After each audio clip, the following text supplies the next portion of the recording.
now tuned in to the cold, hard truth. Cayman's #1 hard-hitting live podcast show, where we feature some straightforward conversations on political, social, and celebrity news and all things happening in the Cayman Islands and around the world. This show was created to give the people a voice and a means of being involved and informed without any filters. Sometimes it gets crazy, but we always keep it real. We bring you the tea, piping hot, so grab your favorite beverage and join the conversation via WhatsApp at 324-1612. Email tips@caymanmarlroad.com. Now, here's your host, Sandy Hill, broadcasting live from the beautiful Cayman Islands.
Okay, good morning, everyone. Happy Friday.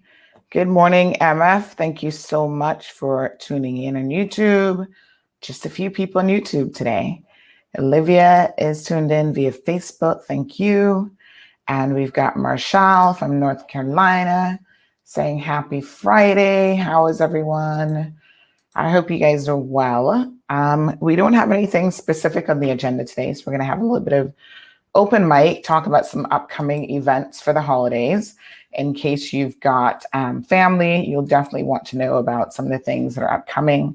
This has been an unprecedented year for a number of reasons. And I guess, at the end of the day, folks, you just got to make the best of it. No matter what life throws at you, you've got to certainly persevere. We've had a rough week here in our household. And, one thing about life is you just got to keep moving. And even in the midst of difficult times, you just have to remember that, this too shall pass. Our situations that we're dealing with are never easy.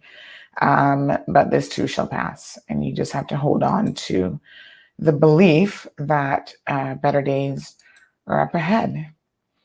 So what's in the news? Of course, this week was World AIDS Day. That is December the 1st of every year. My apologies. On Tuesday, that was obviously not a very good day for us. But I do want to acknowledge that day. It's a situation that a lot of persons in the world deal with. And hats off to the Cayman Islands AIDS Foundation, who does a lot of educational work in relation to AIDS and ongoing efforts. I think the Red Cross also does a lot of work, and they had some scheduled events in relation to that.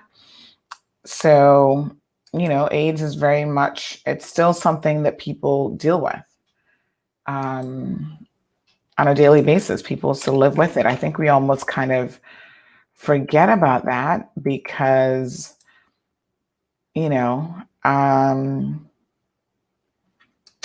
at the end of the day, it's just one of those things where it's something that you can now live a long time with. And I suppose if you take your meds and you do all of the things in terms of the antivirals that are prescribed to you, that you have a pretty decent prognosis. But it's not the death sentence that it used to be. And there are people who are, living HIV positive and who still live a very, very full life. I was watching a video a couple months ago that was talking about the fact that that this woman, she was dating this guy, and it goes into a whole situation with their relationship. But he was actually HIV. He had HIV his entire life, and he never told her that when they got together. And so, of course, she was operating in the blind. And I think his mother passed it on to him at birth. And so, yeah, she eventually caught it, and he was very irresponsible in how he was going about having unprotected sex, and also not telling the young woman that he was with of his prognosis. And so she ended up becoming HIV positive. And, she has since then had children. I think she's had like 2 or 3 kids. She's married since then, and she has lived, a relatively full life. She's, gone to school and done all the things. That was just a bad patch in her life. But unfortunately for her, it was one of those things where, what came out of it in the end was this horrible diagnosis. And so that was very, very sad. But it's just a reminder that people can still, despite all of those challenges, still live a relatively full life with such a devastating prognosis, because no one wants to hear that news, I'm sure. So it was just a reminder that it's still around, because I kind of think that sometimes we forget, that AIDS and HIV, people are living with these situations, and people right here in the Cayman Islands are living with it. And a lot of people are so reckless with their lives in terms of, the things that they go out there and do, exposing themselves and their families to these things without really giving it full consideration. So good morning to Jake. He says from the usual place. That means Jake is probably at the gym getting his workout in and looking fly. Tanisha, good morning, my dear. Thank you so much for tuning in. Yes, Marshall, it has been quite a year. I mean, so much has happened this year. But, once we have life and health, we should be ever so thankful. Emily and Catherine are joining us. Barbara's tuned in from Paris. Thank you, Barbara. Lizette Bodden is here. And of course, Miss Morna is here, as well as Evelyn. They're 2 of our super fans. Barbara's here. Barbara's back, but she's in quarantine. Oh, wow. Awesome, Barbara. Good stuff. Make sure you stay in quarantine, girl. Make sure you stay in quarantine. We know you're not one of those crazy people that would breach quarantine, but yeah, good. Welcome back. You're here for Christmas. Odell, thank you so much for tuning in, my dear. Someone mentioned yesterday, Irvin, better late than never, girl.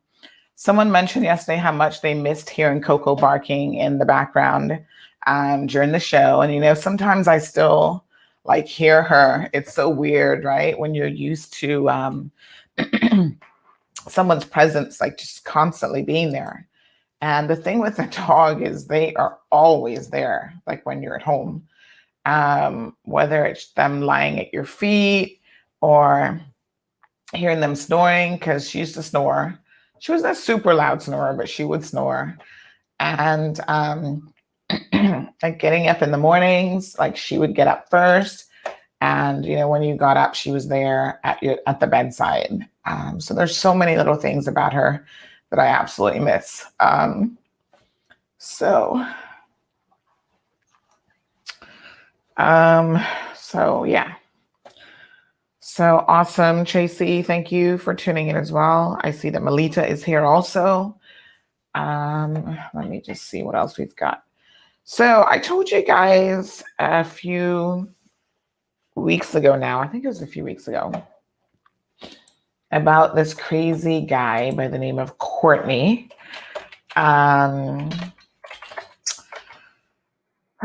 He's a lawyer named Simon Courtney. He was involved in an incident some years ago. You guys might remember this, where he had really just run down this elderly couple in the US, or they were Americans, but they were here. And he's just despicable. I mean, let us be very honest. When I see someone like him who's had the benefit of everything in life, you get to a position where you're a lawyer, you have a relatively successful career. I think he'd not too long gotten married, but of course his wife divorced him right after this. But he had left a champagne brunch at the Ritz where he'd been boozing it up all day. And, he mowed down this couple. Technically, they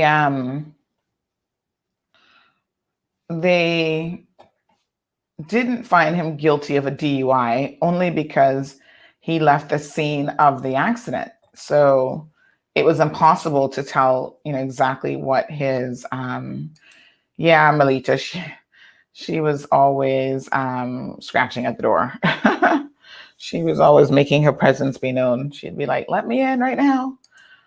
Janet, unfortunately, she did not. And, I didn't really get to say goodbye as such because my husband did not want me to see the condition that she was in because it was really, really bad. So I think that's probably for the best because there's certain things that you never get out of your head. And he wanted me to just remember her, how she was, which she was actually a really beautiful dog. I always used to say that she was a mixed dog in the sense that she was a Shih Tzu and Poodle mix. But, when we say like in Cayman that like children are mixed, like you get the best of both worlds and sometimes the worst of both worlds. So her hair was so interesting because when it was really, really short, it had a certain like texture and look to it. And then when it would grow out like in these like little waves, but it was so incredibly soft. She was such a like beautifully soft dog. Like it wasn't like super coarse or anything. And she just had so many interesting mix, like she had kind of the poodle, she had more of the poodle face as opposed to the Shih Tzu look.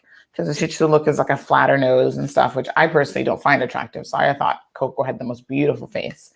It was more like the poodle, kind of like the straighter, longer nose. But then she had the beautiful poodle tail that curled up. She was just a really beautiful dog in so many ways. Her personality, her, just everything. Just everything. So, yeah. So back to this Courtney guy. You guys can certainly look him up. He's a real piece of work. He left the scene of the accident after running this couple down in his high-speed vehicle. And they were lucky to have survived the accident, to be honest. And so he was convicted. Now, when all of his situation went down, CMR was not even around at the time, which is interesting.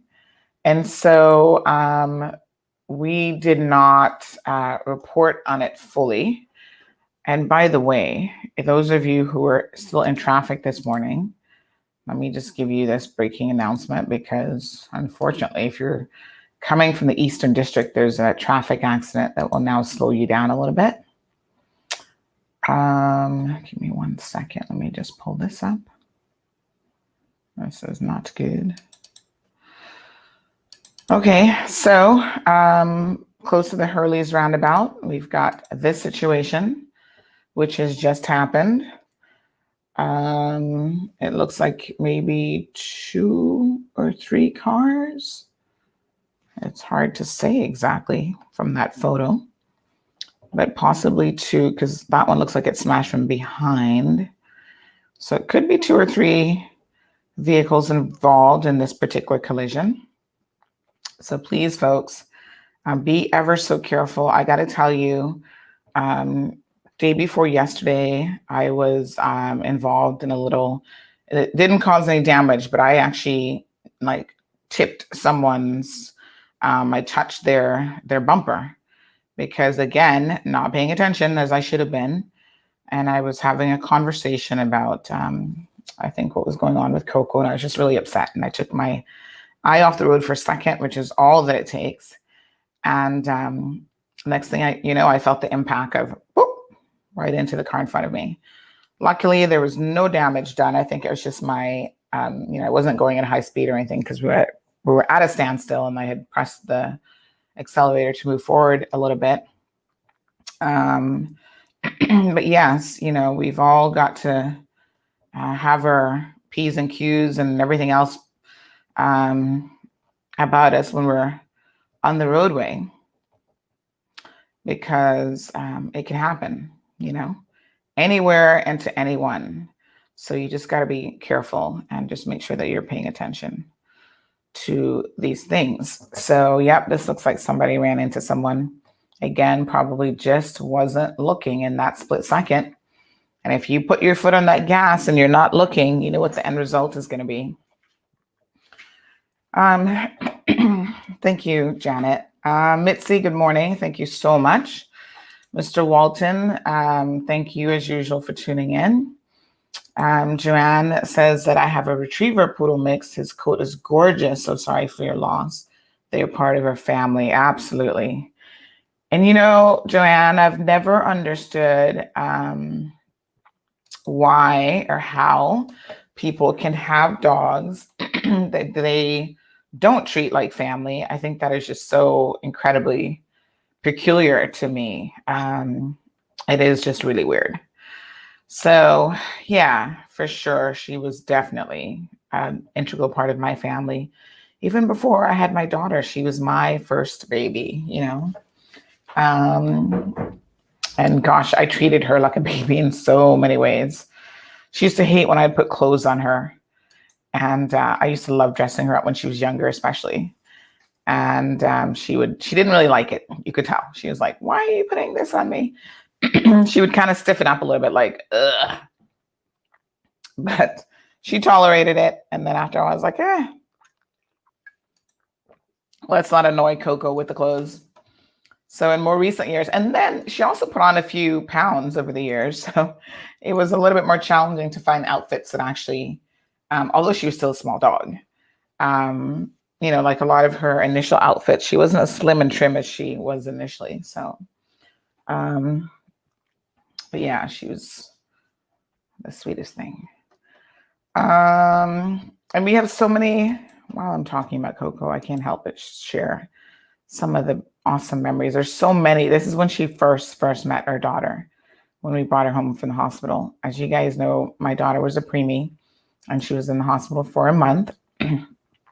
And it was, a very challenging time as well.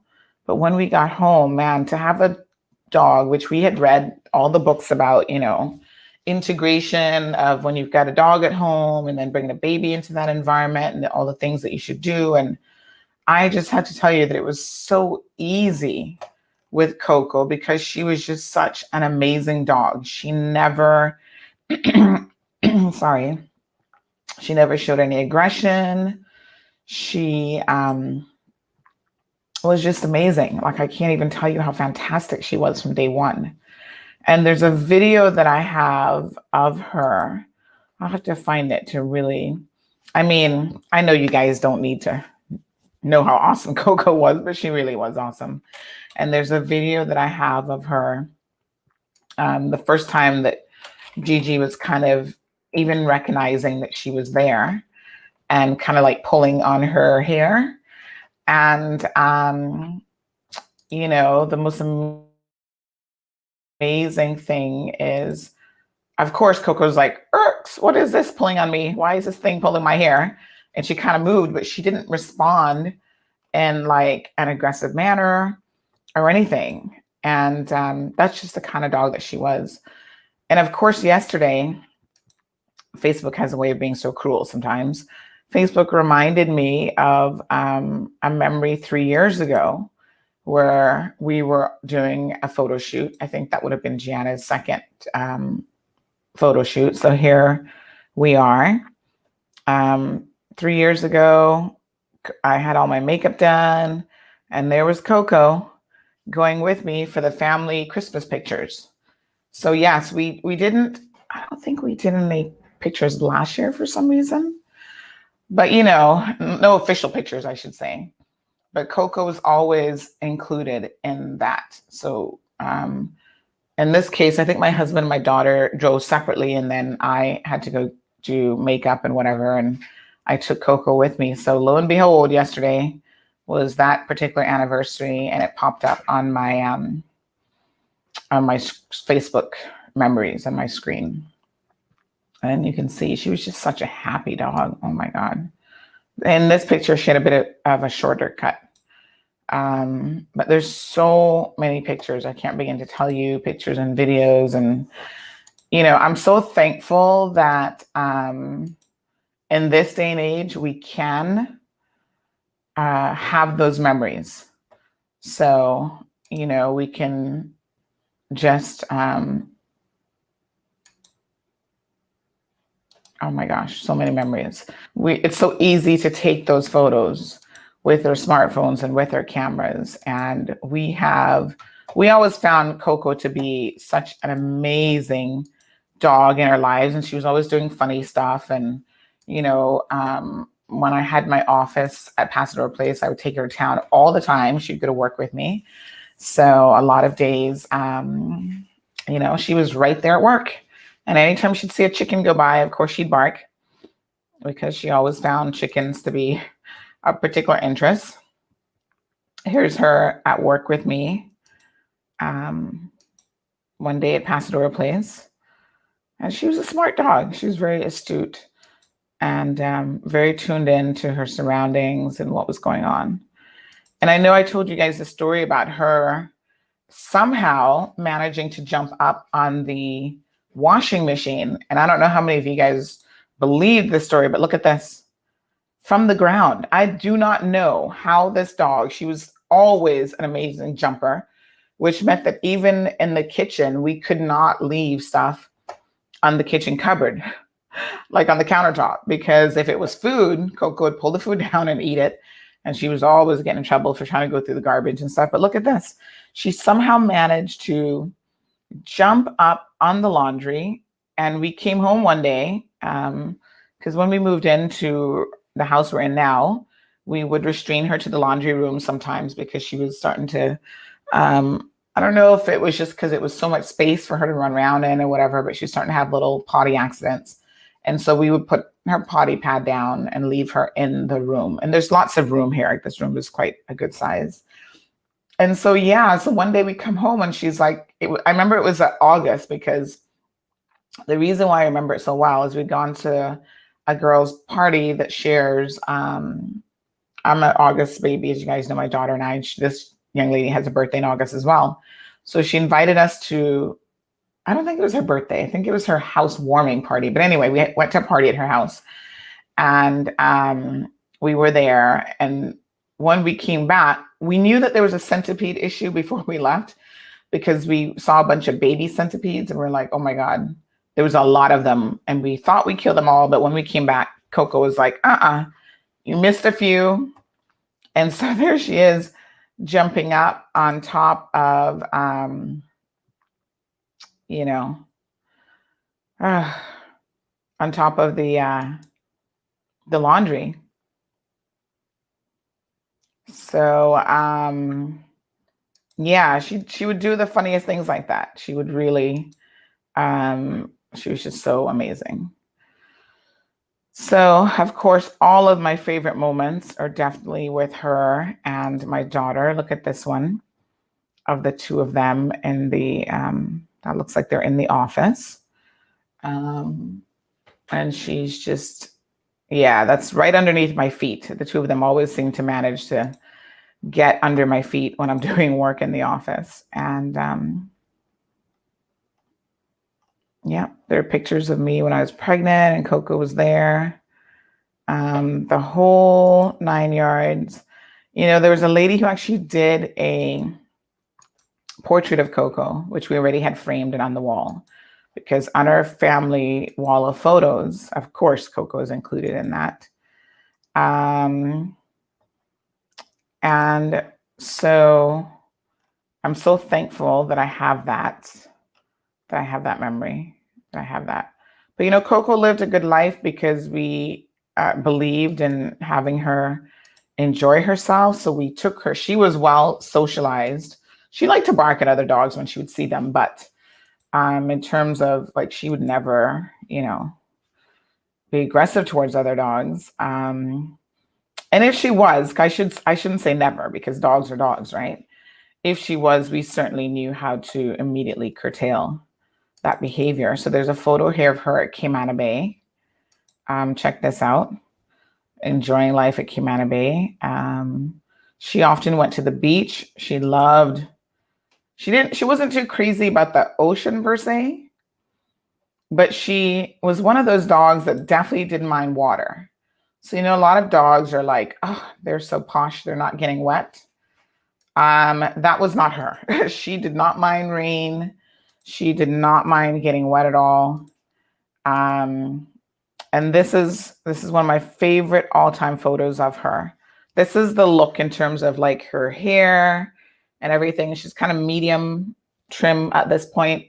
And this is just one of my favorite photos of her little face. It just captures the beauty of, you know, of who she was.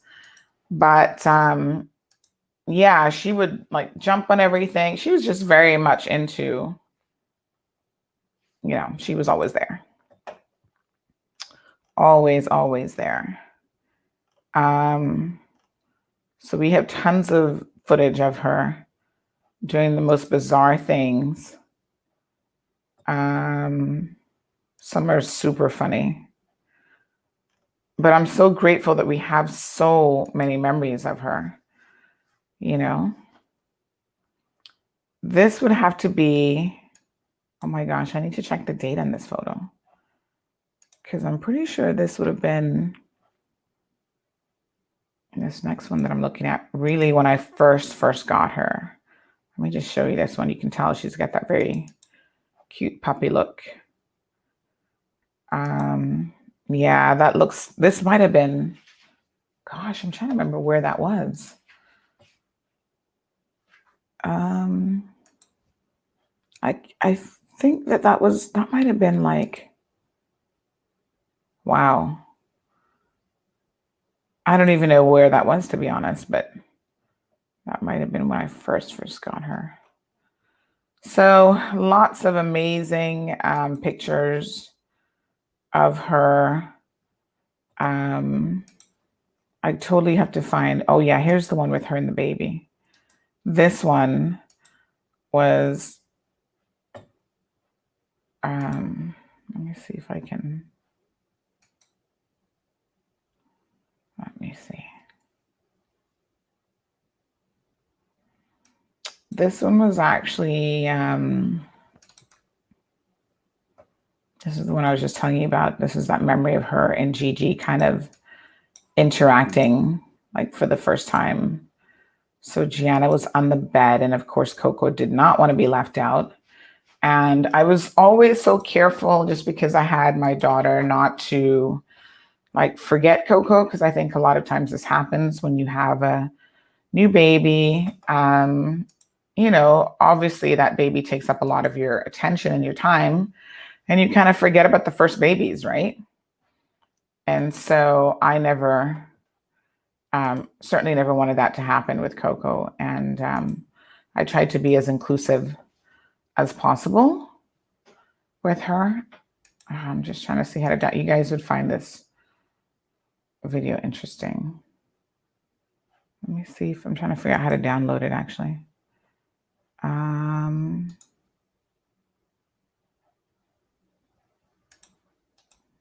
Let me see how I can get this video.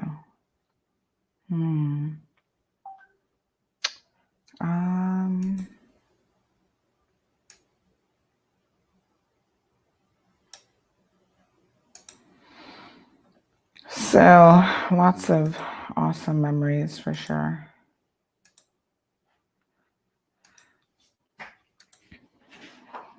Yeah, lots and lots of awesome memories. Oh man, I don't know why I can't, I'm trying to download this one video and it's just not where, oh, here it is. This is weird. I see. Sometimes when you save stuff online, it's so weird how it does it. So give me 1 second here.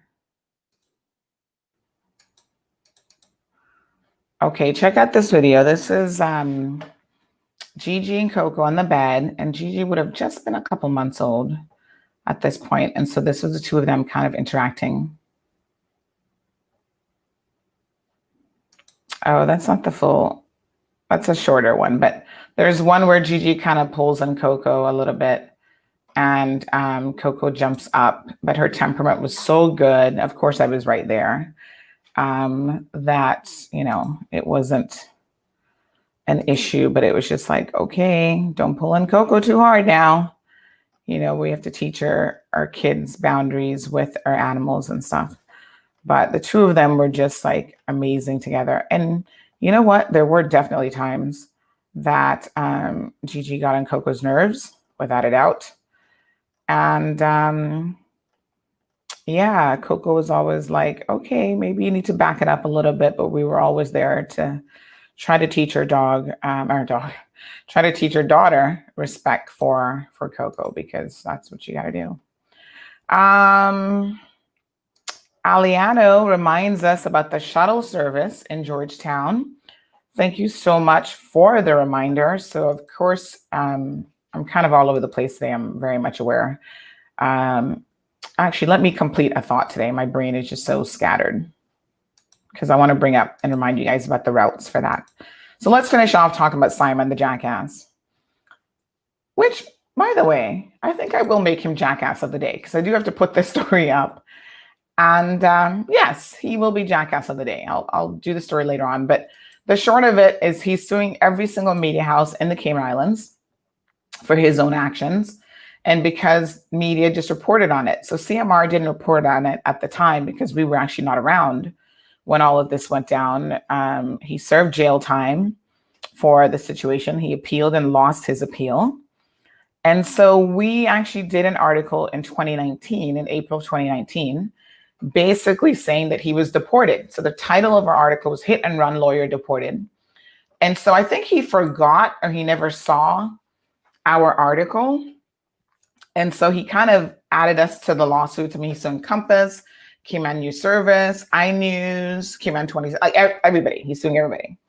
And so, yeah, I think he forgot about us for a minute, which in this case, you probably don't mind being forgotten about. So late last year, he then added us to, or he tried to add us to the lawsuit.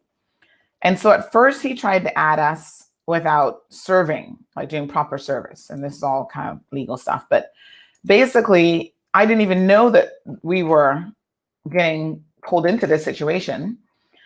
And the judge found against him, and that the judge said, no, you can't circumvent the process of properly serving Mrs. Hill and Cayman Mall Road. You've got to serve them the legal document to let them know that they are going to be part of this lawsuit, or you're trying to make them part of this lawsuit. So the judge had turned down his first application, And what is so interesting about that is that, like I said, we had no idea that we were part of this. I'd kind of heard from Cayman News Service that he was suing them and suing everybody else. And they were like, yeah, we're going to just kind of ignore this dude because he's obviously not playing with a full deck. But they kind of mentioned it just as an aside to me to say that he had brought up my name, but I don't think anything official had been served. So eventually we got documents from Augier in Cayman, and I was thinking, oh God, who's trying to sue us now? And then when I saw that they were actually just passing along, so I guess they're handling the stuff for the Compass. When I saw that they were just passing along the documents, I thought, oh my God, this guy is really crazy. Like, seriously. So anyway, he, there was a ruling. It was actually covered in, I think, the Bermuda Times or something as well, that the judge basically said, no, you can't serve these people like this. You need to do proper service. So eventually he sort of roundabout served us. And then there was a hearing this week, which took place last night. And that's why I'm updating you guys and telling you about this, where they found, the hearing was about trying to add us to his existing application. So he was trying to join us to the lawsuit, which is just crazy. But the bottom line is the judge turned him down last night. So the judge found not so much in our favor, because to be honest, we did not even end up in the end making the hearing. We were there the night before, but there's a huge time difference between here and Australia. So we missed the session last night. We were trying to jump in after we got the email, because they actually can do court apparently by phone. They have hearings where people join in by phone, which is kind of cool. So yeah, we were to join in, and we missed last night's session. But in any event, we received word from the court administrator that the judge had found that he cannot add us to this lawsuit. So there you have it. There's a minor win for CMR this week. So it's the kind of week that we probably could do with some good news for sure. When I find that video of Coco, I totally want to share that with you guys, because it is quite an interesting video. Anyway, so yes, Aliano is reminding us about the bus shuttle service. And I think this is a good idea. I've heard some people saying, well, how were these individuals vetted? There's always tons of questions when you find yourself looking at government contracts and different things that they do. You do kind of go, okay, what was the process? And there always has to be some degree of transparency, or at least you hope that there is, because when there isn't, you then kind of wonder, how did it come about? And so, we don't know all of the details of how this happened, because we weren't told. And so I think on the one hand, though, it does allow bus drivers who would at this particular time not necessarily have a lot of business going on. So, there are people who are still very much suffering during this pandemic. Oh God, let's take Courtney's picture off of the screen. There are still people who are suffering, taxi services, anyone who really is in the tourism industry. So I think it is a good way to allow some persons to kind of get back to work and have access to, some of the some funding. So like I said, I don't know how government gave out the contracts or whatever, but Aliana reminds us that there is now a shuttle service in town that you can certainly take advantage of. Let me just see if I can pull up the schedule real quick. so that you can see what the scheduling is. But the idea is to try to encourage people to utilize the shuttle service. You're able to, here we go. You're able to, if you work in town, not have to take your car everywhere. And Carol says about that man, she says, that man is beyond awful. He is a self-absorbed total. Yep. No manners or anything. White privilege at its worst, for sure. Tracy says, why do people who have money try to take others who are trying to make $1? Look at him, face like he's carrying the mark of the beast inside of him. You know what this dude is all about? Maybe it's about the money, because obviously now that he's no longer a lawyer, I don't know what he does in Australia, but he's no longer practicing in this jurisdiction. And I'm sure the Cayman lifestyle and money practicing was better than what he's making in Australia. But he is suing all these entities for like $5 million, which is ridiculous. He's not going to win this lawsuit. So, I just want to be very, very clear about that. He's not going to win this lawsuit, I don't imagine, against any media house here in the Cayman Islands. And not only that, but I think more importantly, what he's trying to do, I suppose if he was successful, he would be able to have the articles removed, which are ridiculous.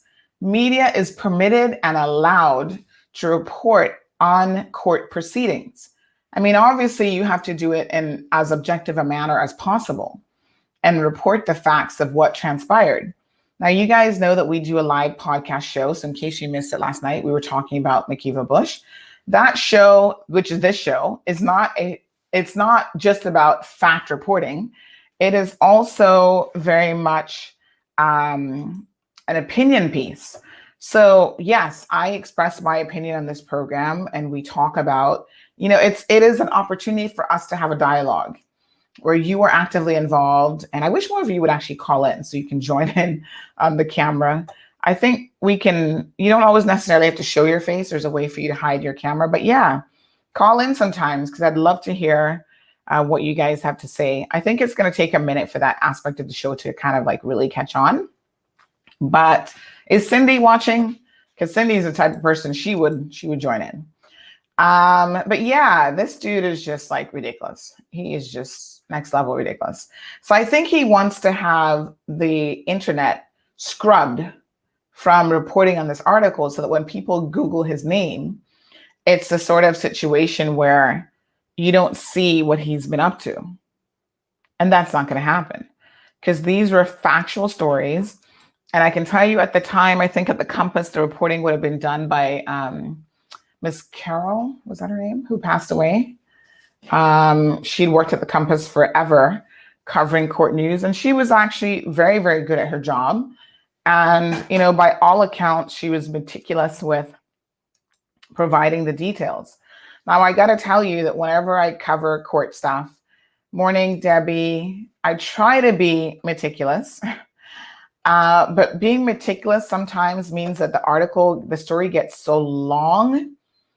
My God, I do not know if you saw the article I did last night. I was up until midnight trying to finish this article and make a couple corrections about what transpired in court with McKeeva Bush.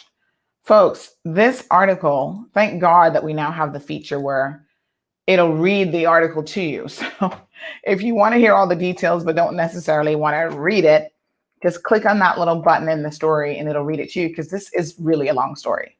So the audio for this is 5 minutes and 24 seconds. That's a long time for audio, because it's reading it at like a normal pace, right? And so it laid out the prosecution case against Mr. Bush, which we discussed last night in case you missed it, but basically talked about how he punched, pulled the hair, threw bins, those kitchen bins. I think those are the bins that you put like the dirty dishes or whatever in. I threw 2 of those at her, choked the manager at Coral Beach, like had her in a headlock. I know that you guys don't have the benefit of seeing the video footage, in particular the assault in the kitchen, but I tried to go through and factually present to you guys what happened in court, what the prosecution said, what his defense said, put quotes in there. There are points when the judge might ask a question. And in this case, it's not a judge, it's Magistrate Gunn. So it's a summary court. And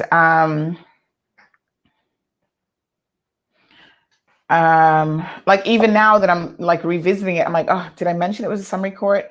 Like you want to put as much detailed information in there as possible to really represent, what happened. But there's always something you feel like you left out. So during the proceedings, I take meticulous notes. I'm actually typing because I find that for me, it's easier to, sometimes I see Wendy like writing. I'm like, Wendy must know shorthand, because trust me, my hand would be so cramped up, but it shows the generational difference between this as well. Because I remember even when I was in law school, I did so little writing, like my day-to-day notation, everything was typed. And I remember in year one, there was this lady in there who was like, oh, you're typing, the noise of the keyboard is like, I can't focus. And I'm like, woman, how do you get anything done in life? Like the lecturer is talking, so it's not like it's overpowering him, but yes, you might have heard a little, tip, tip, tip, tip. And she's like, I'm distracting her. I was like, girlfriend, you got a lot more issues than that if you're that easily distracted. No surprise, she didn't make it out of year one, but anyway. For me, I've been typing since the seventh grade, but more like high school. And I'm going to tell you guys why. This is just a funny story. When I was in seventh grade, I did typing, and we had the old-fashioned, it wasn't computer typing, it was like regular keyboard. And so I thought every single computers were, this would have been, I graduated high school in 91. So this would have been like late 80s. Okay. So seventh grade, high school is 10 through 12. So yeah, like mid to late 80s or whatever. Anyway, I was in the seventh grade. I thought to myself, even at that age, every person should know how to type, not just every girl, because of course you don't subscribe to, oh, I'm just going to be a secretary. At that age, I was like, oh, I'm going to be a lawyer. But everybody should know how to type, right? And computers were coming into their own kind of like in the average household. But, they were already in the workplace, in certain workplaces and whatever. So I took typing and I was really fast. But you know what? I learned it the wrong way. So I always used to look when I typed. So I was like, but I was fast. I just couldn't take my eyes off of the keyboard. So when I was in high school, in the 12th grade, I had the option of doing, like, I had a couple electives where I wasn't sure what I was going to do. So I did like my Spanish. I did, PE was mandatory. And so I was like, what class am I going to do? Like just something, basket weaving, like you could do, they had all sorts of stuff on the curriculum, right? So I thought, you know what? I'm going to redo typing because I learned it the improper way. And I could see how having to look at the keys as opposed to what was on the screen or something else was going to be detrimental to me. Like it would slow me down because I'd look at the screen and then I'd go back to looking at the keyboard and I would type. So I thought, you know what I'm going to do? I'm going to redo typing, and this time I'm going to force myself to do it the right way. And so I did. And so basically it was weird because your brain already had ingrained how to do this skill.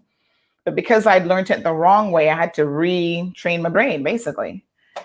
And so I'll never forget, in typing class, there was a guy who sat right across from me, and he was already losing hair in high school. Some people have early hair loss. And I would sit there and stare. That was like my focal point during typing class. I would sit there and stare at his head. And I was like, do not look at anything else. Just stare at his head. He must have always thought I was so weird, but you have to like focus on something. So when the teacher was like, okay, today we're going to learn the position of the T, because your brain has to know the layout of the keyboard. And I'd be like, okay, T is up it's this finger and this is how you get to it.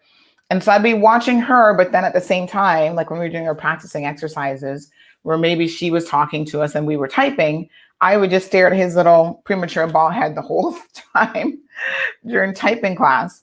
And so eventually I learned through that class, it was really like focus, how to type without having to look.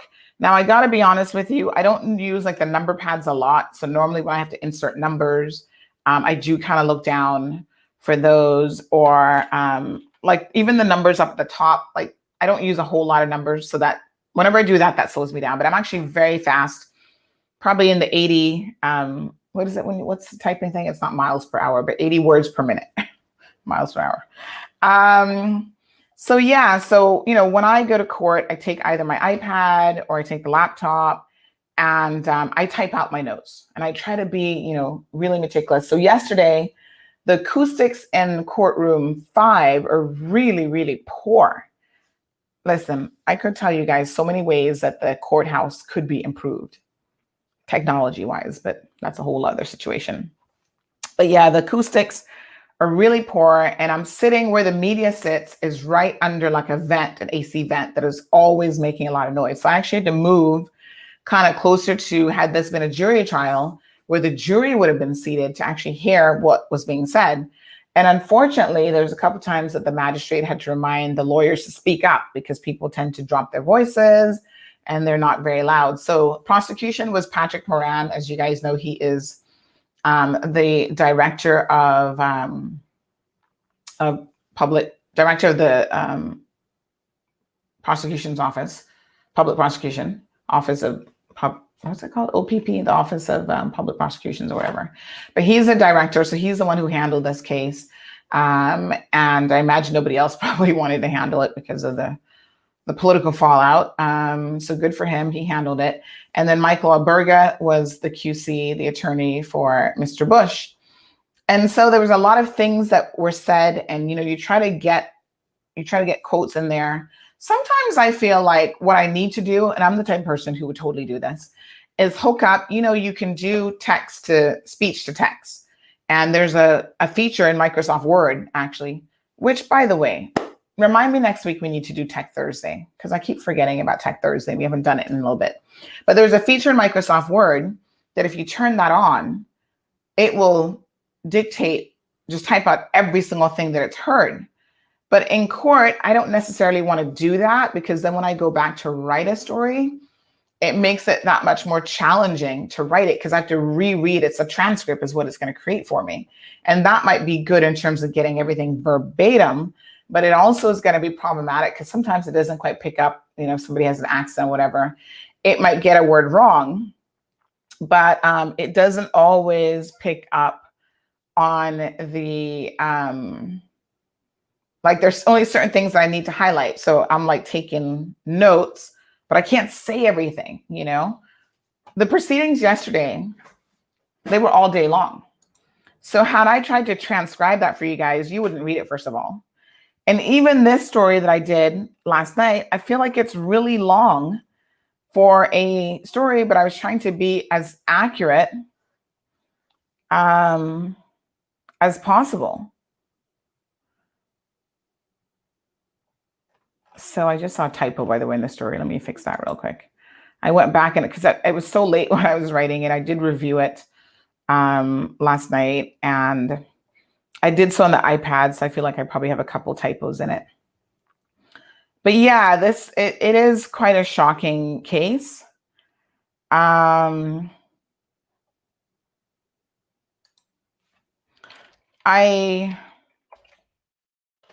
it looks like there's quite a few typos in here. When I do it from the computer, I do have a feature that will find typos for me, and we have installed that feature. And so I do see where it's pulling up a few things here that I need to correct, but it's awesome. I use Grammarly, by the way. So when I do it on the computer, Grammarly will pick up a lot of typos. So I see a few here that I'm going to fix right now so that you guys don't have to message me. about, oh, this is not the right spelling. Of course, Grammarly will put in commas and stuff like that for me as well. But I thought it was interesting. This case is interesting for so many different reasons. But, even the comments that were made by Mr. Bush after the assault on this young lady, where he texted a group of people and he was like, what he said was, so tonight, X, being the victim, obviously I'm not going to name her, attacked me because I told her that Coral Beach was not her lesbian hangout.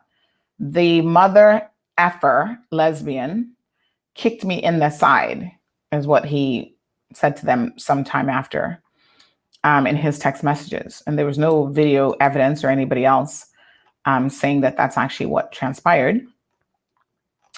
But it's just crazy. It really is quite unbelievable that this even happened. And I don't know what happens to people when they get drunk, but I guess some people are angry drunks. And I think for people, I'm not a person, as you guys know, who really indulges in alcohol. I mean, I might have the occasional like fizzy drink or whatever. But I think maybe some people, alcohol gives them the ability to do what they probably want to do anyway, but it just releases their inhibitions. And some people are horrible, mean drunks, but I think that's because they're actually horrible, mean people as a part of their personality. So when they drink, the worst of them comes out, and I imagine that that's what happened in this case. The worst of Mr. Bush came out in that moment. But we've heard of stories before with him and alcohol, and it sounds like, unfortunately for him, he probably should never touch alcohol. Maybe not unfortunately for other people, but it sounds like he just shouldn't touch alcohol. It's just one of those things that you just leave alone. And so a lot of the story was, the Crown did spend an exorbitant amount of time laying out their cases, laying out the assault, the order in which the three individual assaults happened, and the timing of things, photos of her injury, video footage. So I wanted to capture as much of that as possible, but I also needed to capture what the defense said, about him not having electricity till, I think they said 1971 or whatever, growing up poor. And one of the interesting things they said is, and I tried to summarize, so, he says something that's like 10 lines, I try to summarize in one. But I have here, in asking for the lightest possible sentence, which would be nothing recorded on his record, he, being Earl Burga, shared that other unnamed elected officials had mishaps, which resulted in no conviction being recorded against them. I thought that was interesting for him to say that. And of course, really and truly, the only person that came in my mind, that fell into this category, that's a current official, would be Austin Harris. And the thing that makes this interesting is that Alberga actually said that it was a long-serving politician or something like that. And that's actually, Austin is in his first term. So I couldn't think of anybody else. I did have a chat with Wendy afterwards. We actually had a chance to catch up and have lunch yesterday, since we were both following this trial. And she was like, yeah, her mind automatically went to Austin's situation as well. So I don't know who else Alberga may have been referring to. I mean, he did say sitting members, but to the best of my knowledge, no other sitting member has been charged with a mishap of this type, that has no record, nothing convicted, nothing recorded.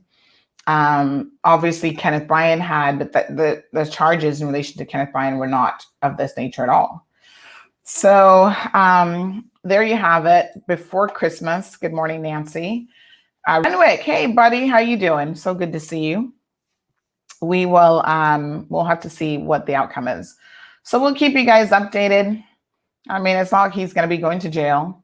And you know what? I tell you what, and the irony of all ironies, I'm sitting there listening to this proceeding yesterday, and you guys know that this coming Thursday is my hearing And I had a DPP representative, Darlene Oku, who was going hard, insisting that I get a jail sentence, insisting that someone who's not put their hand on anyone, nothing of the sort, who was doing a podcast show about someone who already has a reputation in this community that everybody is well familiar with.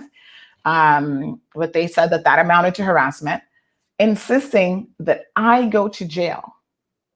And here's a man who assaulted a woman, beat her up, pulled her hair, choked her, punched her in the face, threw not one, but 2 tubs at her. One aimed at her head, and she had to put up her hand to block it. And not a single time did Mr. Patrick Moran, say that this reached a custodial sentence. He didn't say what the outcome should be. He was just like, this is an egregious offense. And, he said that you can get up to 6 months for a common assault. But he didn't say that this case definitely, that wasn't really his position, that this case definitely reached a threshold. I mean, it's just shocking, really. It is really just shocking when I put it all in context. Wow. It says a lot. And as you guys know, I fully intend to lodge a professional complaint against Darlene because there were other things that she did. I mean, I was even saying this to Wendy yesterday. I said, to me, this prosecution felt very personal. Wendy said, I thought so too. And she said, you have pissed off the DPP's office. Sometimes in your reporting, sometimes you go hard at them, whatever. And so it did feel like they were coming at me, not so much because of the case and what actually transpired, but it was something else. It was more than what was before us. And of course, I did say to the judge, listen, maybe I don't know what their motivations are exactly. I can only guess. But this is now case number 11 or 12 that they brought against me that they've never won.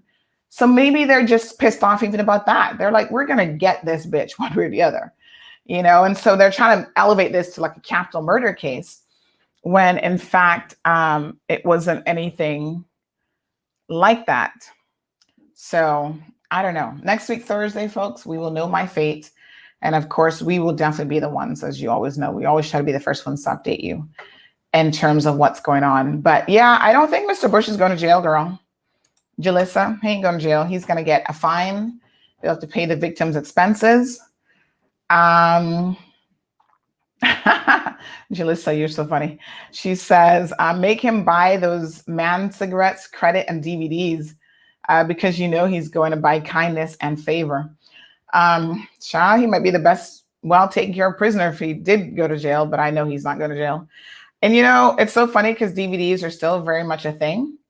Oh yes, Karis McLaughlin's birthday is today. Woot, woot. Let me find a beautiful picture of Karis. Give me 1 second. Debbie actually reminded me of this yesterday. Debbie, shame on me for not remembering. You guys know my brain is like a sieve sometimes. You've got to remind me on the day of. So big shout out to Karis. She is celebrating a birthday today. She's such a beautiful, I guess it helps when your mama is pretty, because Miss Sue is beautiful and she has 2 beautiful daughters. So let me just show you a little picture here of Karis. She is gorgeous. So yes, it is her birthday. The fabulous Karis McLaughlin. Let's pull up a little picture here of her. So happy birthday, girl. I know you're going to be celebrating all weekend because believe me when I tell you, Karis looks like she enjoys life to the fullest and she knows how to have a good time. So breakfast, birthday club. Let's see, here we go. Happy birthday. If my little birthday buzzer was working, I would play my birthday song, but I'm still having some audio issues on my end. So, Karis, we are wishing you a wonderful and beautiful birthday from Debbie, Morna, and the whole CMR crew today. We'll stick you up on Facebook later on, just to embarrass you a little bit extra on your birthday, so that everybody's going to know it's your birthday. And everywhere you go today, people are going to be like, hey, Karis, I know it's your birthday, girl. You're CMR famous as part of the birthday club. So also, I want to do a birthday shout out. You know what is so funny? Is my own friends, I often forget their birthdays on this show. And so let me pick up a good photo here. I have got to share a photo of my girlfriend, Mary. Now, Mary and I have been friends for donkey years, as we like to say. And it is her birthday today, I believe. Hold on. I always mix up her birthday with Kevin, because her and Kevin, one is the 3rd and one is the 4th. So yes, Mary is the 4th and Kevin is the 3rd. So I need to actually say happy birthday to Kevin as well. But let me see if I can find a good picture of Mary. She's got so many nice pictures. But yes, it is also Mary's birthday. So the beautiful Mary Hyde is celebrating a birthday today as well. So let us bring up a lovely picture of Mary. Mary looks so good. Everybody's like, girl, you do not age. It's kind of like a going joke about her. She is gorgeous. So there's Mary.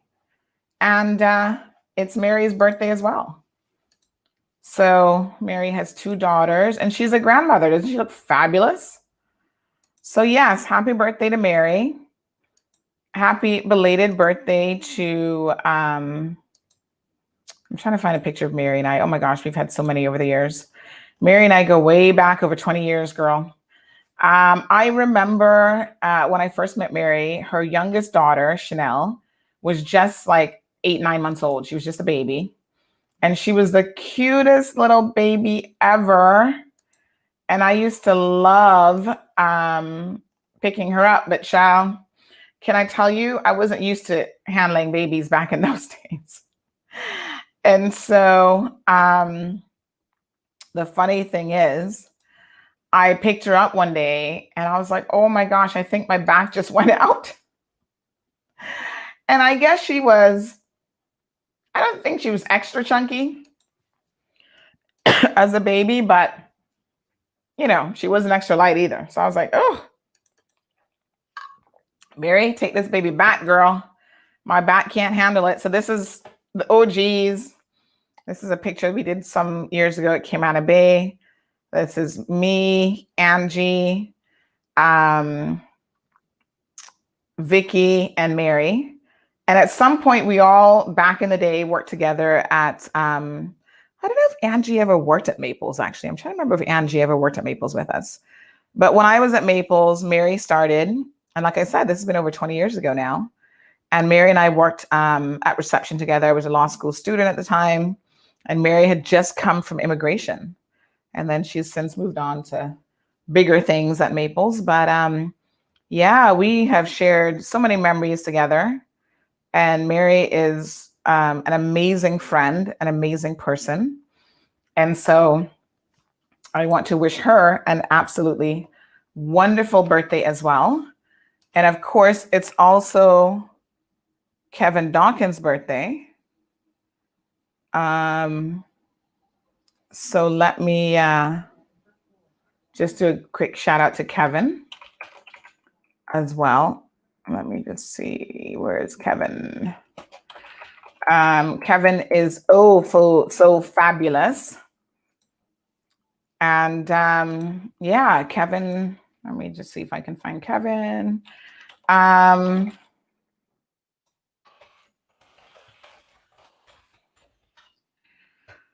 Kevin, he's so funny. So Kevin is 50 this year. Looks fabulous. Oh my God, he is going to kill me. Kevin is 40. No, sir. He says chapter 40 continues. Is Kevin older than that? He just lying to us.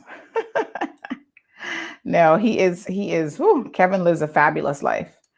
So happy birthday to Kevin as well. He will be celebrating. Oh, I'm going to show you guys this one with him and Melanie, because Melanie just celebrated a birthday recently. Her birthday is in November. And I know this because sometimes her and Kevin celebrate it jointly together because they're so close as friends. And, their birthdays are also close, in close proximity. So look at these fabulous people. Happy belated birthday to Melanie. And of course to Kevin also. So don't they look wonderful? So lots of good people celebrating birthdays in November and December. So, happy birthday to all of them, and a big happy birthday to Kevin. I believe he might be telling the truth about being 40. I'm not 100% sure. I'll have to double check, but Kevin looks fabulous at any age. My daughter calls him Uncle Kai Kai because she couldn't pronounce Kevin for the longest time. So she was like, I can't pronounce that word. So I'll just say Kai Kai. Close enough. And sure enough, that name has stuck for him. So I've known Kevin, oh my gosh. I don't even know how far back we go, but it's a long time. And we've had, so many memories over the years together. And we just go way back. And sometimes, the funny thing about Kevin, I'm trying to find a photo here off of Facebook, because we would sometimes go to events together. Oh yes, I found one.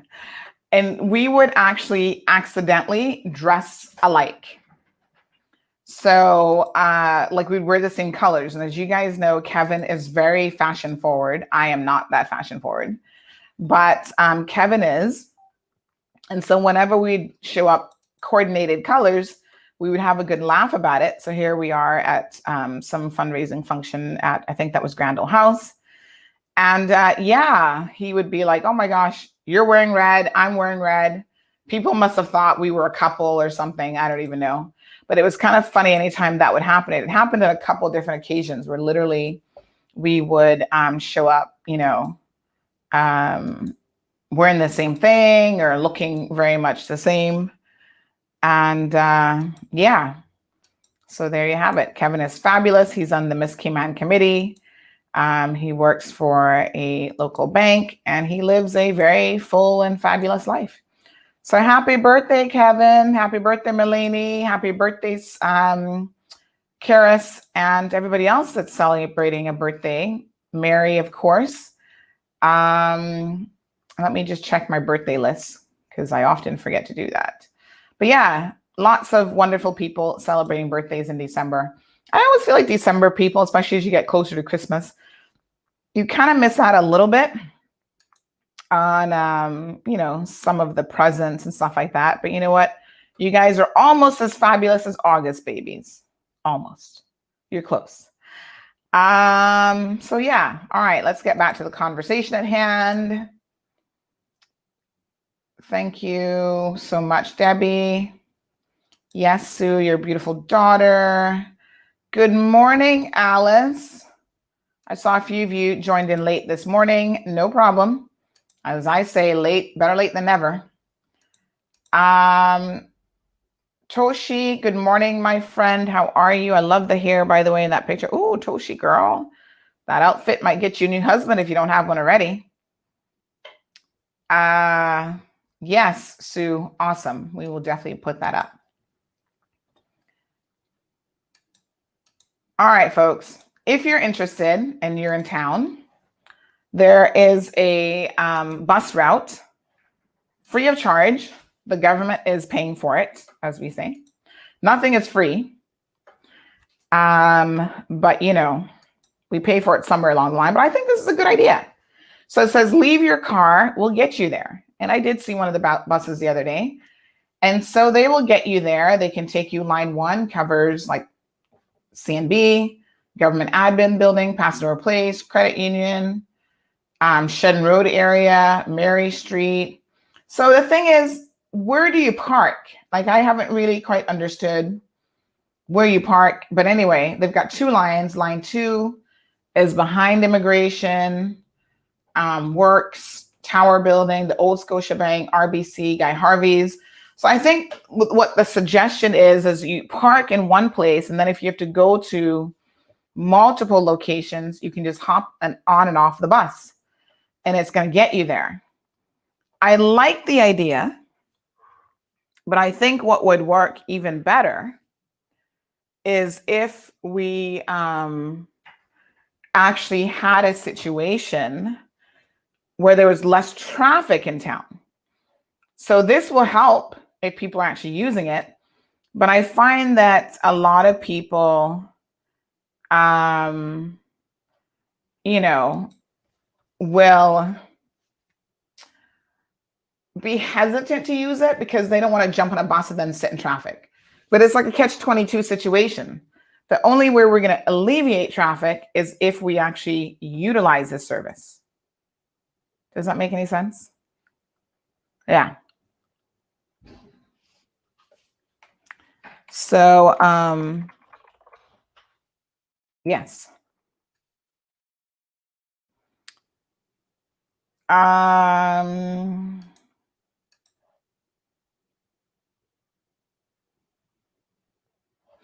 Okay. So that's the bus route, folks. Crystal says that we need a bus transportation system like in the UK. Maybe this is the first step, Crystal, to testing a smaller area. And then eventually we'll get there. Let's just hope that that's the plan. So today, did I mention this already? I kind of felt like I might have mentioned this. The Legislative Assembly is going to be, they've been working on a makeover, so the name is covered up. It will no longer be the Legislative Assembly at the official opening today. So there's going to be a ceremony at, I believe, 2:00. It will now become the,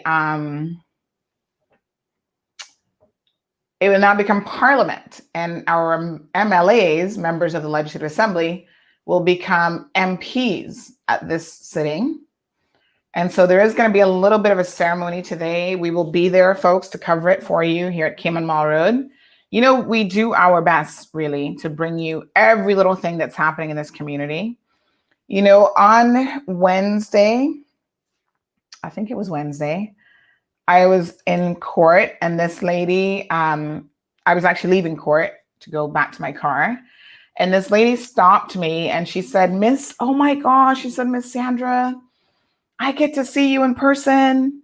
I always find it kind of funny when people see me because some people are like, girl, you're like a legit celebrity. And I think that is so funny. But, you know, obviously I wasn't having the best day on Wednesday after the news that I've just gotten. And it was kind of like refreshing to have someone just randomly walk up to me and be like, oh my gosh, I love you. You're so awesome.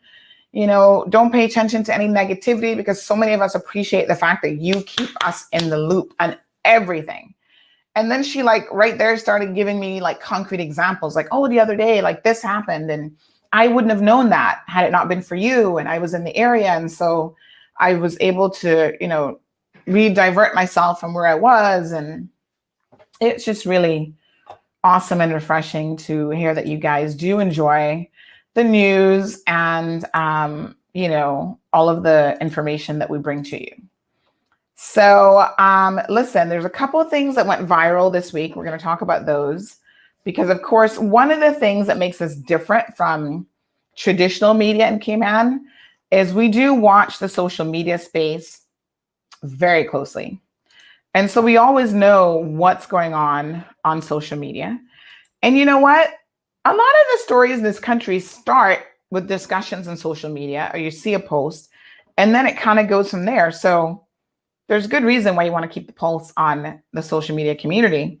And I think other media houses are starting to get it because sometimes I see them now on social media in some of the groups like, oh, you know, are you guys having an issue getting your packages from DHL or UPS? Contact me at the Compass because we're going to do a story on it. And that's great. News should be about the things that people care about. And of course, we don't cover, you might not care about every single thing that we cover, but hopefully at some point there's something in the mix that that you do care about. So you guys know that we did a story about this couple at McRuss who were involved in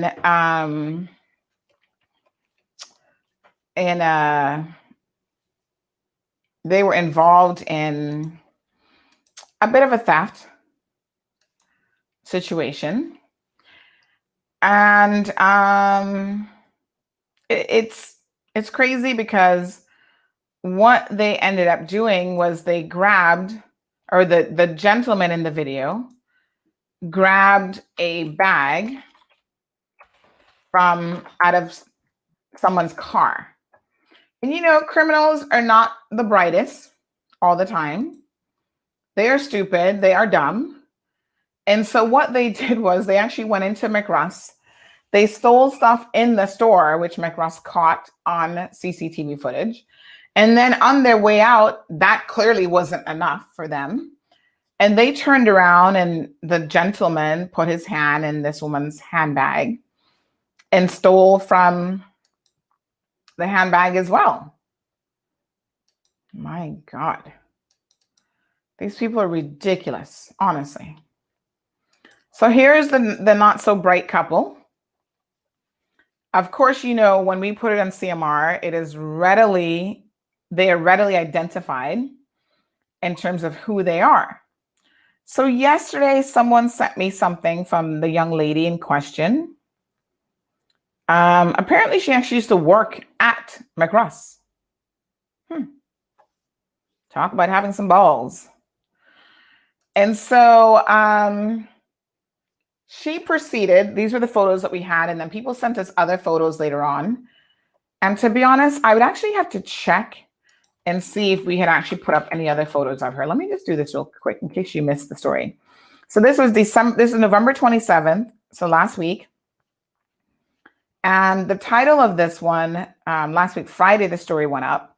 And the title of this one was Handbag Bandit Makes Off with Bag from Parked Jeep. And so we showed, hold on, let me show you which picture.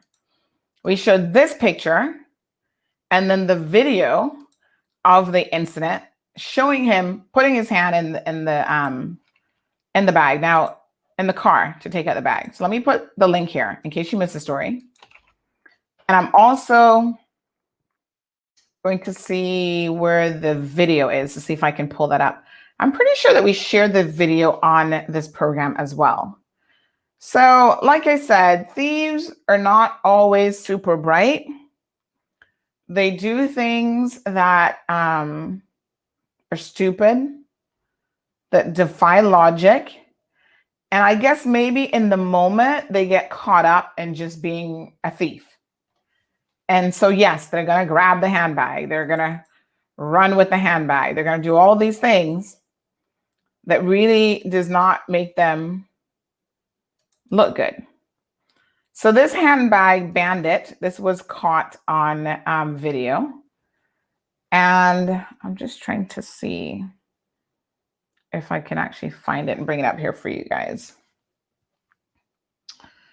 So, let me just see if I can find this. So anyway, it caught him sticking his hand in the handbag. And I want you guys to look at this video because there is a really good reason why I think, you know, when people get caught red-handed, they want to play the victim card. They want to be the victims. Woe is me. And I'm sorry if I have no sympathy for you. When you're a thief, a pedophile, a liar, a con artist, yeah, you got to forgive me if I don't really care. You know what I'm saying? So this young lady wants to jump on the bandwagon of, oh, Cayman Mall Road. And this is what she posted apparently in her social media page. Now, this is kind of interesting because we actually have a totally different name for her in the story. But apparently on social media, she goes by the name of Vicky Solomon. Now, I don't know which name is legit and which name is real. I don't really care. But she claims, and of course, there's always going to be a few idiots that are liking her post who don't know the full story or who don't even care, because we have proven more than once on this program that there are some Caymanians and some people in this country, Caymanian or otherwise, who have no moral compass, and they will defend the most ridiculous people in this world when it comes to bad behavior. So she claims, this is her victim statement now, this is really messed up. I'm getting blamed for something I had no part in. The past couple of days, I've been analyzing every part of this allegation towards me. Poor you. It doesn't just affect me, it's affecting my motherhood. It's interesting that you say your motherhood, not your child or children, but anyway, I digress. I've been portrayed as a thief. Never have I ever been called a thief, nor do I have any reason to steal from anyone. I'd rather struggle first before I ever think of stealing anything from anyone. My mother raised me better than that. We'll get to that in a second. It's not something that I'm okay with. My intentions were to buy my little girl candy because that's what I could afford. His intentions were different. That I had no clue of. I was rushed to put my daughter in the car and myself as well. I'm embarrassed by this, and so is my family. Him stealing that lady's handbag was his choice and his alone. It didn't include me nor my child. It was an act of selfishness that I don't condone. Of course you don't. And that video almost caused me to lose my child. A video that clearly shows him taking the bag and not me.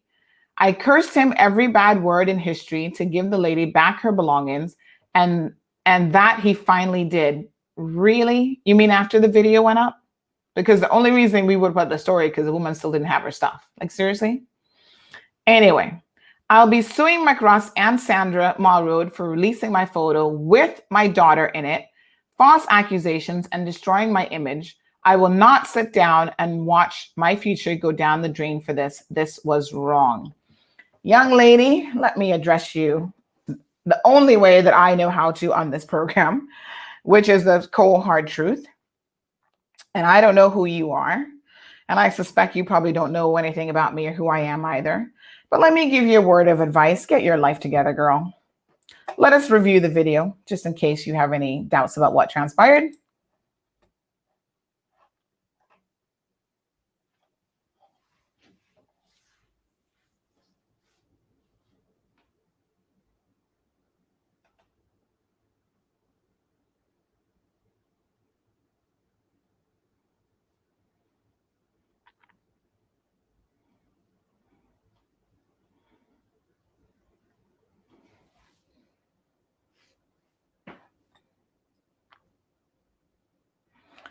Folks, let's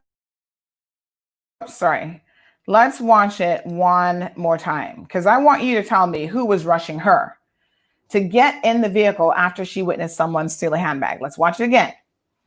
So there she goes. She's walking. Looks like she was going to get into that back seat. She's standing up there watching him steal a handbag. He still hasn't gotten the handbag yet. He's still working on it. And then she runs. I don't see him telling her or pushing her, go, go, go, go, go. She actually rushes into the vehicle before he does. Girl, what kind of nonsense are you going on with? Exactly.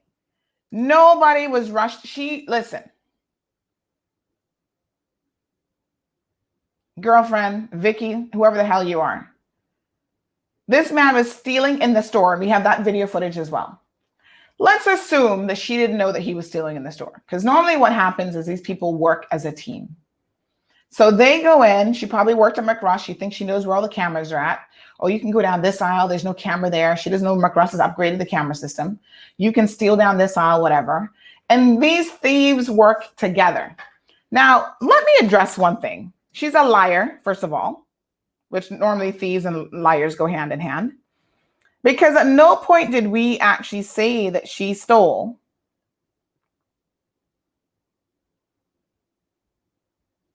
the bag. What we said was a brazen handbag thief is on the loose, and then we focus on the man, and we do say that they pulled footage of the man and woman who were in the store together, taking items before going outside, and committing one final theft. Outside CCTV footage caught the man opening the car door, and so on. We only say that the female woman ran into the driver's seat, which it looks like she was actually a passenger and somebody else was driving, to be honest, and facilitated a quick exit from the parking lot. What about that isn't true based on what we just saw in the video again? Right. So you're hanging out with someone who's a thief. Now listen, I'm very much aware that you cannot always hold adults accountable for the behavior of other people. But in a situation like this, you're talking about how your mama raised you right. Exactly, Tenny Boo.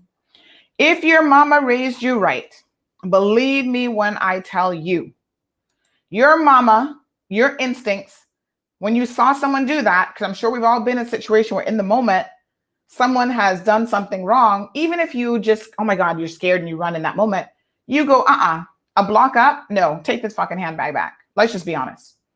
I don't want no part of this. This isn't what I'm about. Your child is in the car and you allow your child to witness a man that you're with stealing a handbag out of somebody else's car, stealing stuff in the store. And exactly, this is where now you put down your foot. If you were not raised that way, you know what? You say, I'm not getting in this car. Take my child out of the car. And if it's not her car, maybe it wasn't her car, I don't know what the arrangement was, call somebody to come pick you up. You saw what this man was doing. You stood there and watched him take the handbag. And then you turned around and made a quick exit. You were first going to go in the back. You allowed him to get into the closest position. Nobody was rushing you, girl. And you run around the corner to the next passenger side to jump in so that all of you could take a quick exit together. Nobody in their right mind believes that you did not know what was going on and that you were rushed to get in the car. And if you begged him to, return this handbag as you claim, why wasn't it done before the police got involved? That's all I need to know. Answer that one for me. Yeah, I'm waiting for a response, girl.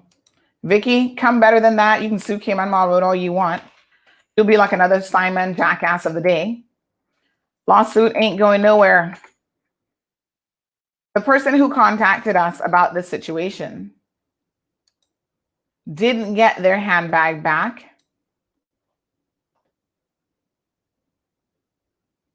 And in fact, it took us a couple of days to even put the story up because we were kind of hoping that you weren't really that stupid, having worked at this establishment, and would not have known that there was footage of what you guys were up to.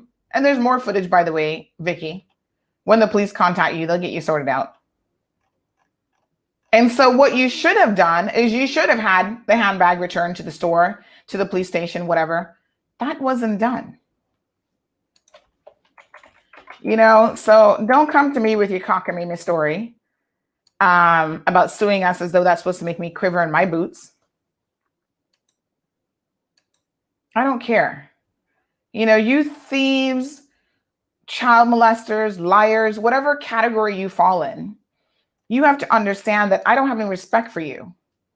And your assertions that you're so innocent and you're going to sue me.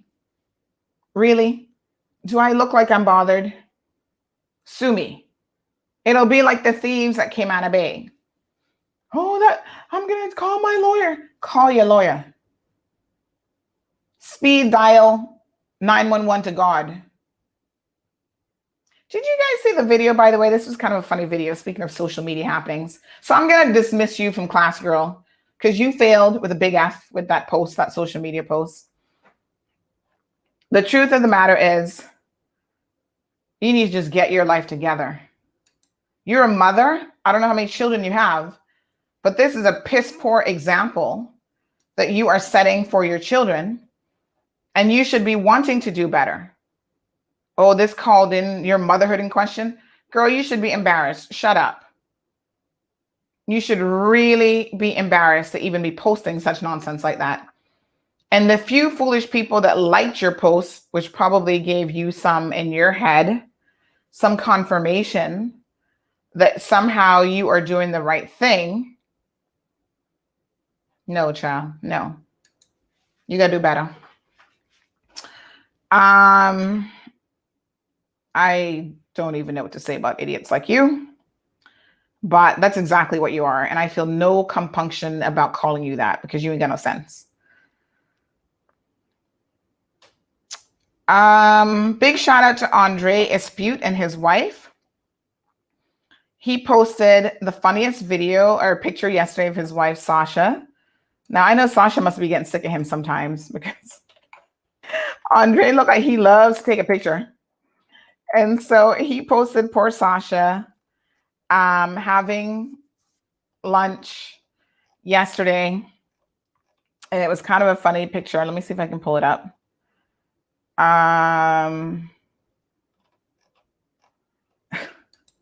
This is really, really funny. And I believe it too. Knowing Sasha, she probably was right on top of the CMR story. But look at this photo. And I'm going to tell you what the caption was of the photo. Crystal says, yep, Karen, they can't afford a lawyer. Child, please. Yes, everybody wants to sue. You know who you need to sue? Sue your damn self for being so stupid. Talking about your parents raised you right. They may have. I don't know. I don't know anything about your mommy. And I don't know what kind of person she raised, but you should be ashamed of yourself. And if she did raise you right, you should be apologizing to her and everybody else in this country for making us as Caymanians look bad. Because that's what you do when you do foolishness like this. If anything, we should be suing you. There should be a lawsuit against you for stupidity and for making us all look bad. Because you know what? When expats come here and they talk bad about Caymanians, you're the kind of Caymanians they're actually talking about. They're not talking about any legit Caymanians, really. So, girl, take several seats. We ain't business with you. So check this one out. This is funny. So I don't know, Alma. She goes by Vicky Solomon, but in the article, there was another name apparently that she goes by as well. So I don't even know. Crystal says she must be talking about the lawyer in the cereal box. Oh my God. I don't know, but I ain't bothered. Okay, look at this caption from yesterday. This is so funny. This is Andre Espute and Sasha, his wife. And you know, they're two hardworking Caymanian business owners. Check out this. Sasha watching CMR, everyone waiting on Makiva Bush to come out of the courtroom. He not coming, laughing out loud. OMG. All I can tell you is this made me laugh. This is really kind of funny. Yes, it is funny. It is hell of a funny. And you know what? She probably was watching. This is the best part. She probably was really watching what was going on because Sasha and Andre keep up with the news in this country. And so they know exactly what is going on. So that was hilarious that he actually posted that, talking about social media happenings, right? I'm trying to find another video. I don't know if you guys saw this one or not, about sending prayers up to God. This reminds me of criminals. When criminals always be trying to pray to God. Let me see if I can find it. Hold on one second, because this video is so funny. It is a video of someone calling in the prayer line. So let me just see here if I can put my hands on it. I know I downloaded it because I thought it was so funny. I wanted to share it with you guys. Thank God for social media. I mean, let's just be honest. Sometimes it keeps our lives interesting. Oh, here it is. Oh, yes, I got it. We all get a good laugh, right? So, oh my God, I swear that I just heard Coco's little, her little collar dingling just now. Oh my God. Oh. All right, listen to this. This is hilarious. Emergency prayer line. What's your emergency? I need God to help me pass this test. I got an exam on Tuesday. Okay. Please help me. All right, so I am putting that in there. All right, so okay, all right.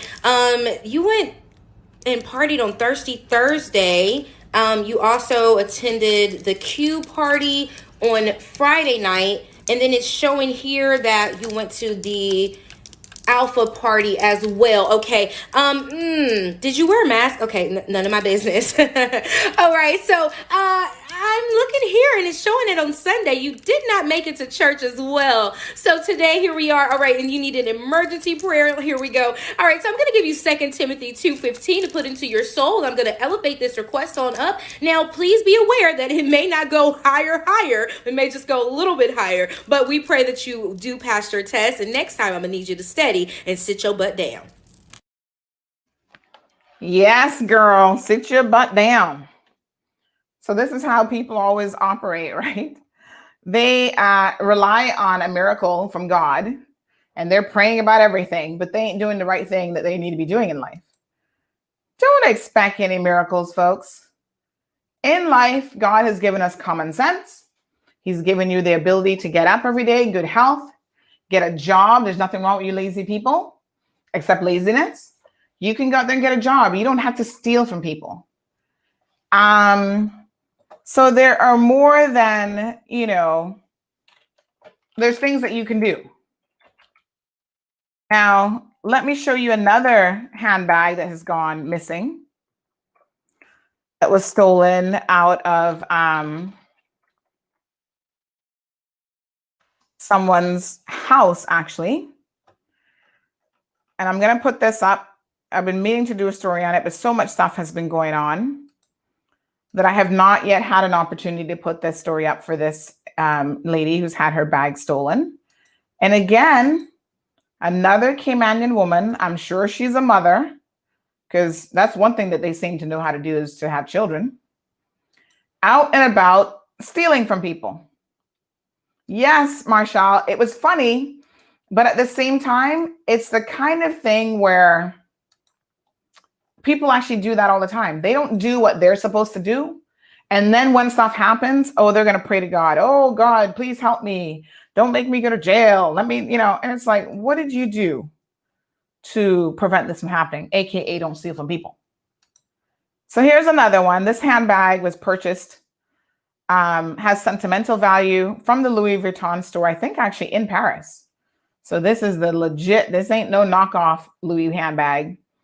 This is a legit handbag. And more importantly, it was actually purchased by someone who meant a lot to this individual who has since passed away. And it's now been stolen by this lady and her male companion. We're still waiting to get a picture of him. Now the lady shows up. This is how they were able to figure out who she was. Because she shows up at the Rubis gas station. There she is. Looks a little bit different. She shows up at the Rubis gas station with the woman's debit card in hand, trying to use the debit card. So the gas station caught footage of her. Boy, we got some thieves in Cayman. Woo! I tell you what, you people have more nerves than a toothache.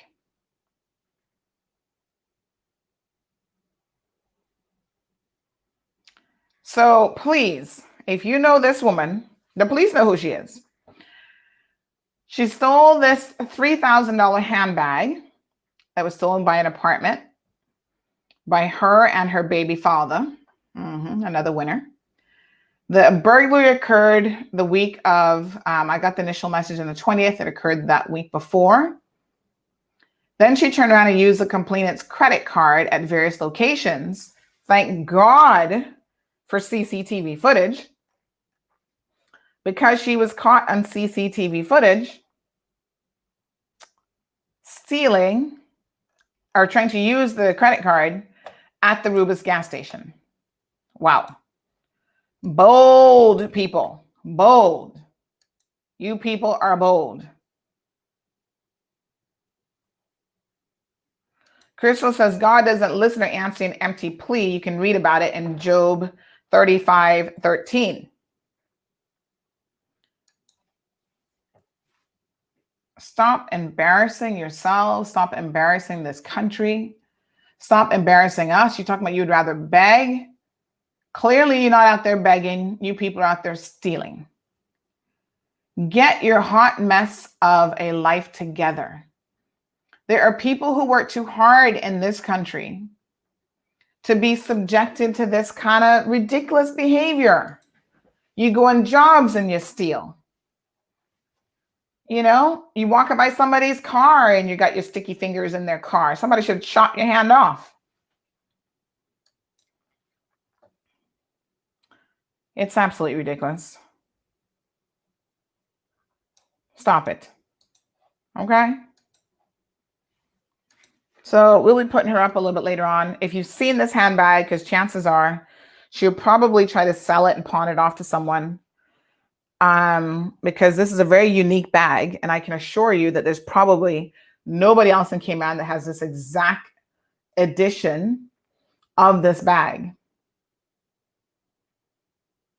If she's trying to give it to you as a Christmas gift, don't take it. She's a thief. If they're trying to pawn it off to you, don't take it. They're a bunch of thieves. Let's try to reunite this woman with her handbag, please. It has a lot of sentimental value. MF wants to know what area in Grand Cayman has the lowest crime rate. I don't really know, to be honest, that we have even, I would have to ask the police that kind of question, but I don't know that they have really, I mean, Cayman is so small, right? I don't know that they've actually kind of divided it up that way, but I would just off the top of my head, say that anywhere that has the smallest population, just because there are just not that many people, probably has a lower crime rate. So I would think North Side, East End, maybe. There's not that many people in the districts, but you know, when something happens in those areas, it impacts them as equally as if it was in Georgetown, which Georgetown is a bigger area, more populated, or West Bay. So you can't feel safe anywhere from these people. I can assure you of that. They are thieves.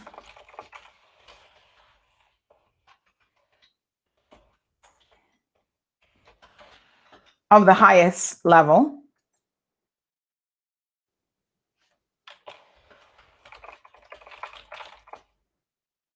So, yep. That's what they do for a living. And you know, sticky fingers knows no boundaries.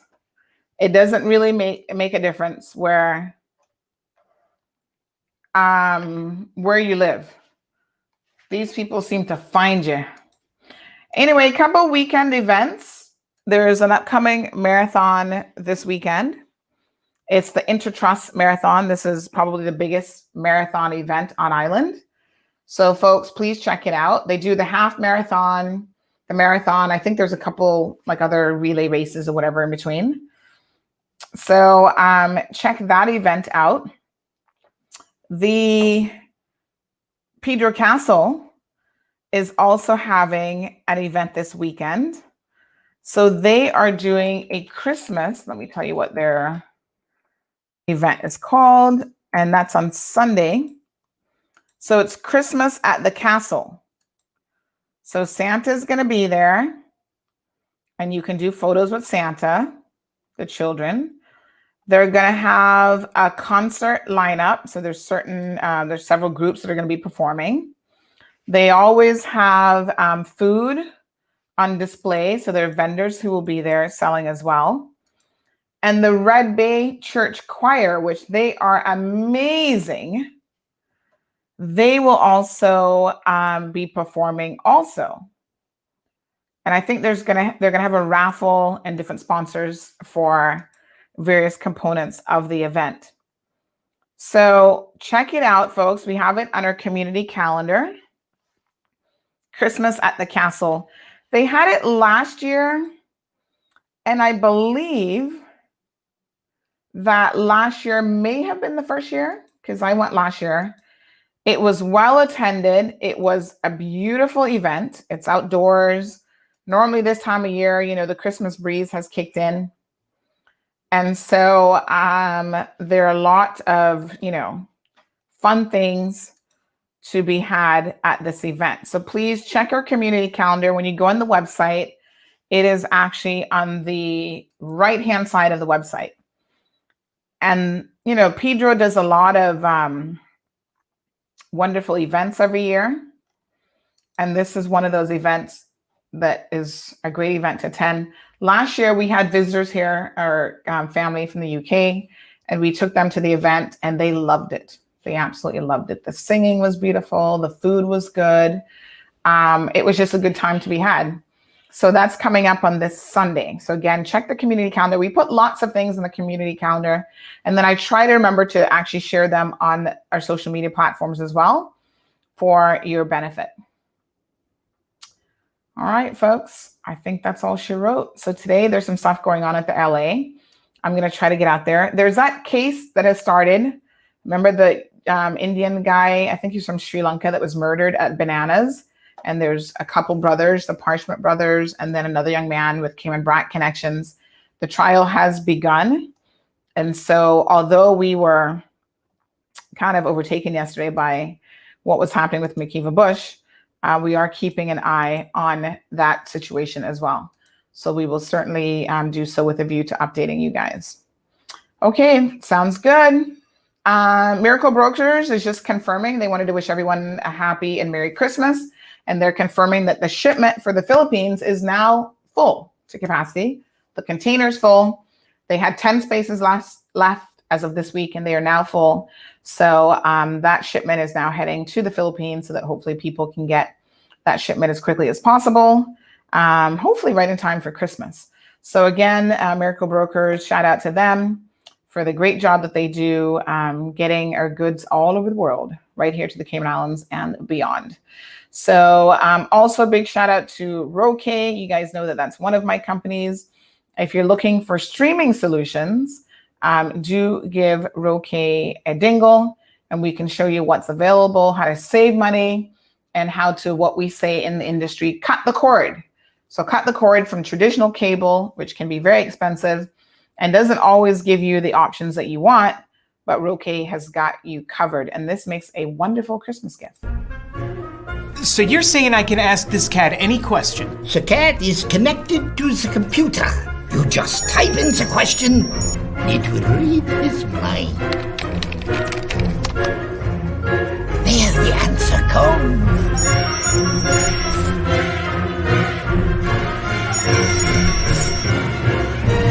You're the man! I've been looking for this for weeks.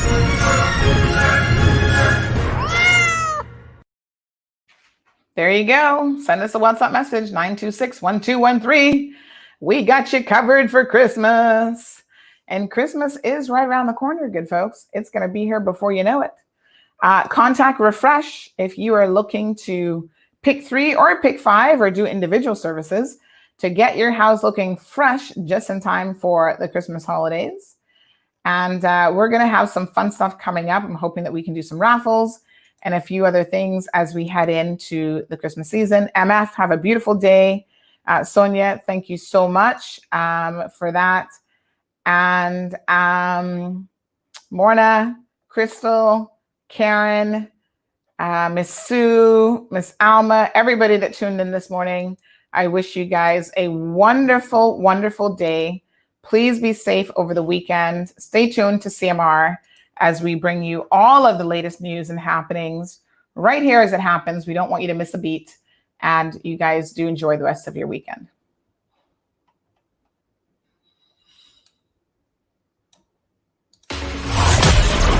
Thank you for tuning in to another edition of The Cold Hard Truth. Make sure to check Facebook for showtimes and more information and the latest news at CaymanMarlRoad.com. Subscribe to our IG and Facebook pages to get the latest happenings.